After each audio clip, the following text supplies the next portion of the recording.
Now, isn't this ironic? A couple of days ago, I did a video talking about the previous Valentine's characters coming back on the NA side of things, and when we got to Semiramis, I said, well, she's a really solid character right now. Like, she's not unusable, she's just not a very good fit for the Buster meta at the moment, but they went ahead and gave her something that I don't think, again, is making her nut-bustingly broken, but it definitely makes her a whole lot better. It synergizes with that third skill a lot more and is doing what the Buster meta would want you to be doing, and that is being able to do really big damage and having the battery so you can quote-unquote loop your NP. You know how Buster servants do. They're not really raw refunding like us quick and art servants out there, but she's in a much better position. So I just wanted to kind of go ahead and talk about it and show it in the background for this video, because I also don't have my own Koyansky, I don't have my own Oberon on the JP side of things, but still wanted to show off that even outside of doing regular farming setups, because if you're wondering if she can do any farming, of course she can. Her first skill is a 30% battery. If you've got a 30% battery, you are fully compliant with the Koyanskaya Oberon meta, whatever you want to call it, for Buster looping. So that was really never in the question. One thing that I did want to show off is how hard this character is actually hitting.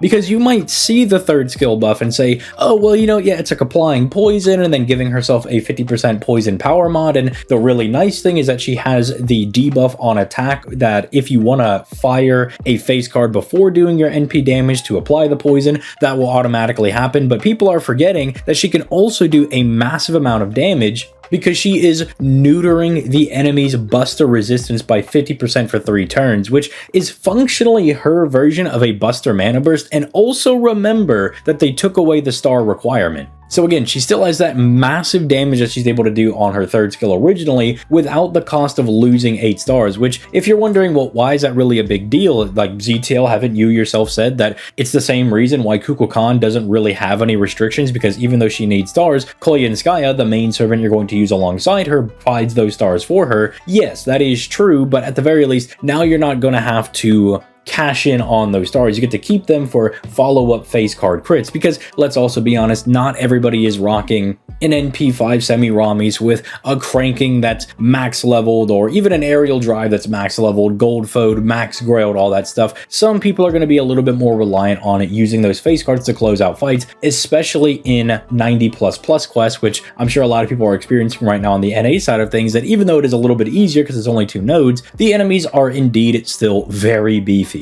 So in my testing that I've been doing with this character, how do they feel post-buff? And I will tell you right now that even though I only have her at 888 because I am lacking a little bit of materials on JP, please give me another lotto. I am on my knees begging. I know it's only been a couple of months since we got the last one, but I am in dire straits and I need my resources. But even without being at max level and not really giving her any fancy bells and whistles, she's still able to output a really high amount of damage. I mean, if you're curious about some of the CEs that I'm using, we've been getting these strings of just different CEs over here on the JP side of things that are kind of like Honey Lake, where they give you a power mod based on someone being like chaotic, a female, if they're burned, cursed, stuff along those lines. And so for like the Bartholomew fight, the first one that I'm showing, you know, he's obviously a chaotic character, so we're able to maximize on the damage for that. But then we also get to show off the fact that Koyanskaya is giving you the manpower mod and that she's able to use that to do even more damage to him. But even later on, you know, I decided to, let's screw it. Let's bring her with like a Black Grail and see how much damage she's able to do, because it's not like you're really going to use her for Black Grail farming, but I at least thought it'd be prudent of me to go ahead and show how much damage she can do. And yeah, she can really nuke people. I mean, the only one that she doesn't really take out is the advanced quest where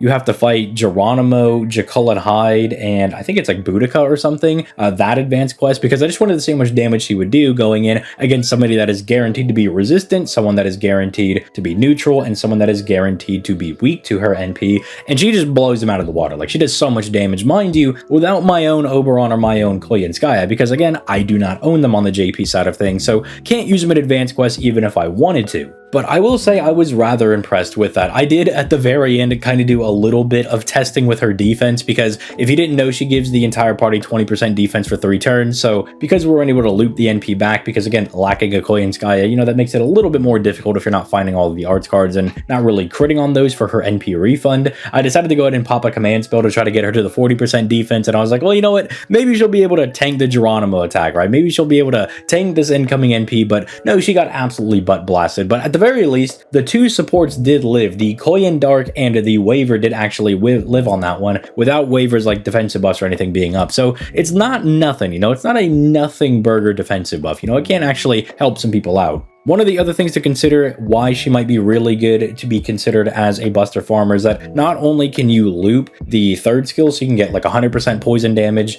and you can reapply the 50% buster down, so technically you can use it on 2 nodes, not just 1, but she also has NP damage on the overcharge effect of her NP, so that is also going to work very nicely with someone like Oberon, right, if you're going to be using her in those scenarios. But realistically, I do really like this servant a lot. I think she's going out there, she's doing a butt ton of damage, and that's always going to be good, especially when you can basically get it off for free. The only thing that I'm kind of noticing with this character is that if you're going to be reliant on, say, something like face cards or something along those lines, she doesn't really have any native crit damage for herself, so crits aren't always going to be the most impressive thing for her. Although do keep in mind, we also get some pretty impressive crits during this run, I will say, against some of the enemies that we bring her to go and fight. But if you're looking for advice, you know, you're saying, oh, well, Semiramis is one of my favorite characters. I love hot elf women. I love Fate Apocrypha. Should I summon for this character? And I'll probably tell you no, just because we know how FGO is. We know all of the bonkers servants are going to be coming out around anniversary, then summer's going to be really good, and there's probably going to be 2 home run servants at the very end of the year. I mean, if you're on the NA side of things, you know that's going to be somebody like Yugioh Kenshin.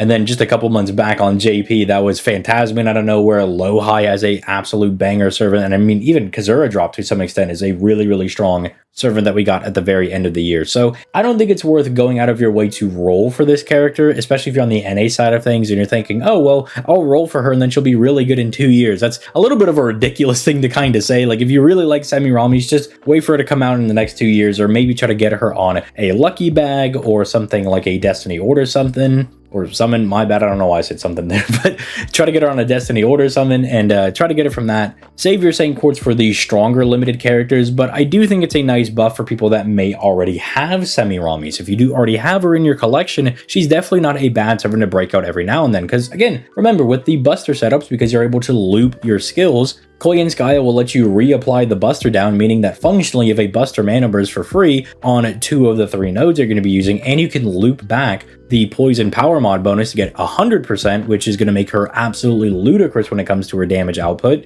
And you can have the poison on every single node, provided that you find any one of Semiramis' face cards. And she does have a little bit of a bonus ability with item construction to ensure those poisons land. That is kind of the one annoying thing, that if you've ever used somebody like, say, Arjuna Alter, things can be a little annoying if you're trying to guarantee those debuffs when it's really the main thing driving your damage. Thankfully, again, passive item construction, and she does have 50% debuff resistance to all enemies on the first skill, so it should at least be guaranteed. There's not going to be very many people that are going to be whiffing these buffs, kind of like Kama's third skill. You know how like you pop Kama's third skill and then the charm on her NP is all but guaranteed? It's kind of like that. And again, because you can loop the first skill, you can almost guarantee that her third skill is going to go through with stuff like the poison, and that you're also going to be getting the buster down. But I think this is a really strong buff for Semiramis. It definitely gets that sour taste out of my mouth that they did with Medusa, because I cannot believe they did my girl dirty like that. But Medusa out here, or not Medusa, but Semiramis out here is at least getting a very, very strong buff, but not like must summon worthy, not like you got to change your summoning plans,